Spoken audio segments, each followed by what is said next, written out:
কারো সম্পত্তিতে হামলা না করার আহ্বান প্রধান উপদেষ্টার।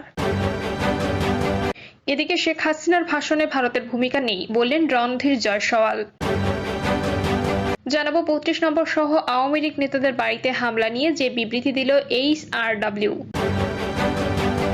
এবং সর্বশেষ জানাবো আওয়ামী লীগের সঙ্গে জাসদ জাতীয় পার্টির কার্যালয়ে অগ্নিসংযোগ। শুনছিলেন সংবাদ শিরোনাম, এবারে বিস্তারিত। আওয়ামী লীগের কারো সম্পত্তিতে হামলা না করার আহ্বান প্রধান উপদেষ্টার। শেখ হাসিনা সহ আওয়ামী লীগের রাজনীতিবিদদের কারো সম্পত্তিতে আর কোনো হামলা না করার আহ্বান জানিয়েছেন প্রধান উপদেষ্টা মোহাম্মদ ইউনূস। প্রধান উপদেষ্টার প্রেস উইং থেকে পাঠানো বিবৃতিতে এই কথা জানানো হয়েছে। বিবৃতিতে বলা হয়েছে, শেখ হাসিনার পরিবারের সাথে সংশ্লিষ্ট সম্পত্তি এবং ফ্যাসিস্ট আওয়ামী লীগের রাজনীতিবিদদের কারো সম্পত্তিতে আর কোনো হামলা না করার আহ্বান জানিয়েছেন প্রধান উপদেষ্টা মোহাম্মদ ইউনূস। অবিলম্বে আইন শৃঙ্খলা পুরোপুরিভাবে ফেরাতে সকল নাগরিকের প্রতি আহ্বান জানিয়ে বিবৃতিতে বলা হয়েছে, কোনো অজুহাতের কোনো নাগরিকের ওপর আর যেন আক্রমণ না করা হয়। বিভিন্ন স্থানে হামলাকারীদের ক্ষোভের কারণ সরকার উপলব্ধি করতে পারে জানিয়ে ডক্টর ইউনূস বলেন, তারা দীর্ঘদিন হাসিনা সরকারের দ্বারা নির্যাতিত হয়ে আসছে। এসব তাদের এতদিনের ক্ষোভেরই বহিঃপ্রকাশ। সরকার তাদের এই অনুভূতিকে বুঝতে পারে। এমনকি ভারতে বসে হাসিনা বর্তমান বাংলাদেশ সংস্কারে বাধা দিচ্ছে, তাও মানুষকে ক্ষুব্ধ করে তুলছে। হাসিনার এসব কার্যকলাপের কারণে জনগণের মনে ক্ষোভ বাড়ছে এবং এমন হামলা ভাঙচুর চালানো হয়েছে। বিবৃতিতে বলা হয়েছে, আইন শৃঙ্খলার অবনতি বিশ্বকে ভুল বার্তা দেবে। নতুন বাংলাদেশের সমর্থকদের এমন কোনো আচরণ করা উচিত হবে না যা বর্তমানে এই প্রতিষ্ঠানগুলোর সঙ্গে ক্ষমতাচ্যুত সরকারের সময়কার তুলনা করার সুযোগ করে দেয়, তা সেই তুলনা যতই অন্যায্য হোক না কেন। এর আগে দেশের বর্তমান পরিস্থিতি নিয়ে বিকেলে প্রথম ও রাতে দ্বিতীয় বিবৃতি দেওয়া হয় অন্তর্বর্তী সরকারের পক্ষ থেকে।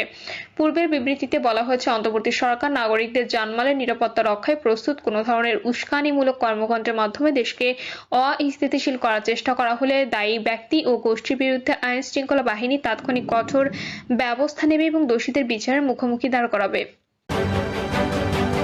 শেখ হাসিনার ভাষণে ভারতের ভূমিকা নেই বললেন রণধীর জয়সওয়াল।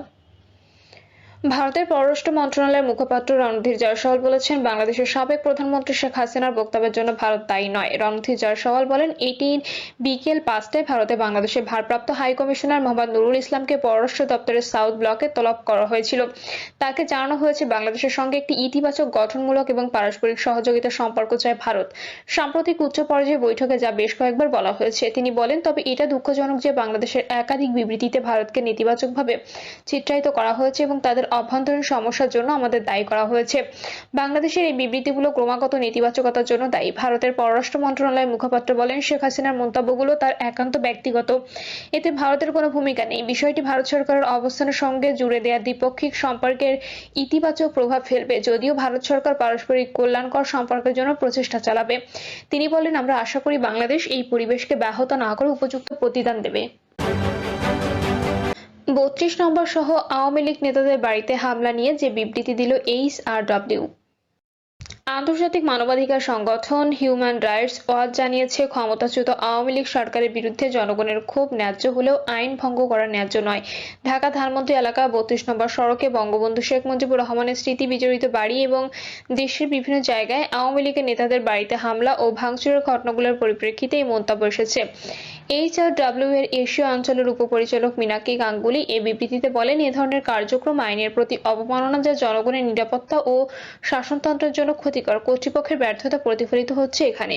তাছাড়া সংগঠনটি আগামী মার্চে অনুষ্ঠিত জাতিসংঘ মানবাধিকার কাউন্সিলের অধিবেশনে একটি প্রস্তাব উপস্থাপনের জন্য বাংলাদেশের অন্তর্বর্তী সরকারকে আহ্বান জানিয়েছে। তাদের মতে, জাতিসংঘ সমর্থিত প্রক্রিয়া বাংলাদেশের সহিংসতা এবং প্রতিশোধের পরিবর্তে একটি শান্তিপূর্ণ, নিরাপদ এবং গণতান্ত্রিক ভবিষ্যৎ গড়তে সাহায্য করবে। বিবৃতি বলা হয়েছে, বাংলাদেশের রাজধানী ঢাকায় একদল উচ্ছৃঙ্খল জনতা ক্ষমতাচ্যুত সাবেক প্রধানমন্ত্রী শেখ হাসিনার পারিবারিক বাড়ি ভেঙে দিয়েছে, তার কিছু আত্মীয়স্বজনের মালিকানাধীন সম্পত্তি ধ্বংস করেছে। তার দলের কিছু নেতার ঘরবাড়িও নিশানা করা হয়েছে। এই হামলাকে তথাকথিত বুলডোজার শোভাযাত্রা বলা হচ্ছে। ঘোষণা দিয়েই এই হামলা চালানো হয়েছে, যা সামাজিক যোগাযোগ মাধ্যমে প্রচার করা হয়েছে।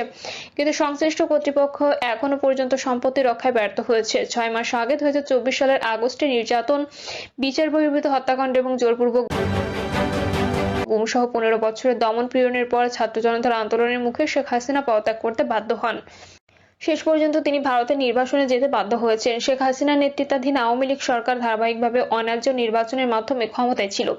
তার সরকার গণ অভ্যুত্থানে অতিরিক্ত শক্তি প্রয়োগ করে বিক্ষোভ দমনের চেষ্টা করে, ফলে 800 জনের বেশি মানুষ নিহত হন। এসব কারণে আওয়ামী লীগের সাবেক সরকারের বিরুদ্ধে যে ক্ষোভ বিক্ষোভ দেখা যাচ্ছে তা ন্যায্য হলেও আইনের লঙ্ঘন ন্যায্য নয়। বাংলাদেশে আবারও মারাত্মক দমন পীড়নের দিকে ঝুঁকে পড়া উচিত নয়। গত বুধবার 32 নম্বরে হামলা প্রসঙ্গে HRW এর বিবৃতিতে বলা হয়, এমন সময় ভাঙচুর হলো যখন হাসিনা তার সমর্থকদের উদ্দেশ্যে অনলাইন ভাষণ দিচ্ছিলেন এবং হাসিনার প্রত্যর্পণের জন্য ভারতের কাছে বাংলাদেশের দাবি জোরালো হচ্ছে। কিন্তু হাসিনাকে ফেরত দেওয়ার আগে ভারত সরকারকে আন্তর্জাতিক মানদণ্ড অনুসারে প্রত্যর্পণের ঝুঁকি খতিয়ে দেখতে হবে। বর্তমান সরকারের সংস্কার উদ্যোগ প্রসঙ্গে বলা হয়, নোবেলজয়ী মোহাম্মদ ইউনূসের নেতৃত্বাধীন অন্তর্বর্তী সরকার বিচার ব্যবস্থা সহ বিভিন্ন প্রতিষ্ঠান সংস্কারের কাজ শুরু করেছে। এই সরকার মানবাধিকার লঙ্ঘন ও দুর্নীতি জবাবদিহির বিষয়ে পদক্ষেপ নিচ্ছে এবং বিশ্বাসযোগ্য নির্বাচনের প্রতিশ্রুতি দিয়েছে। তবে ইউনূসের প্রশাসন ক্ষুব্ধ নাগরিকের দিক থেকে নানা চাপের মুখে রয়েছে। এর মধ্যে রাজনৈতিক দল, শিক্ষার্থী বা গণ অভ্যুত্থানে ক্ষতিগ্রস্ত ব্যক্তিদের পরিবারের বিক্ষোভের মতো চাপও রয়েছে। তার সরকারের বিরুদ্ধে ধর্মীয় ও জাতিগত সংখ্যালঘুদের উপর নির্যাতন নিয়ে ভুল তথ্য ছড়ানো হচ্ছে।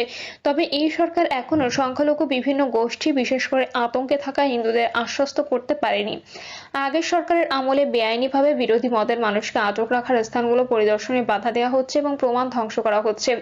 অন্তর্বর্তী সরকারকে কিছু পরামর্শ দিয়ে নিউ ইয়র্ক ভিত্তিক আন্তর্জাতিক মানবাধিকার সংস্থাটির বিবৃতিতে বলা হয়, ইউনূস সরকারের উচিত মার্চে অনুষ্ঠেয় জাতিসংঘ মানবাধিকার কাউন্সিলের অধিবেশনে একটি সর্বসম্মত প্রস্তাব উত্থাপন করা, যাতে করে কারিগরি সহায়তা, অধিকতর তদন্ত এবং জাতিসংঘ সমর্থিত মানবাধিকার বিশেষজ্ঞদের দিয়ে পর্যবেক্ষণ ও প্রতিবেদন তৈরির অনুরোধ। এতে আগের সরকারের নির্যাতন, নিপীড়ন এবং অন্তর্বর্তী সরকারের গৃহীত ইতিবাচক মানবাধিকার পদক্ষেপগুলোর স্বীকৃতি থাকা উচিত।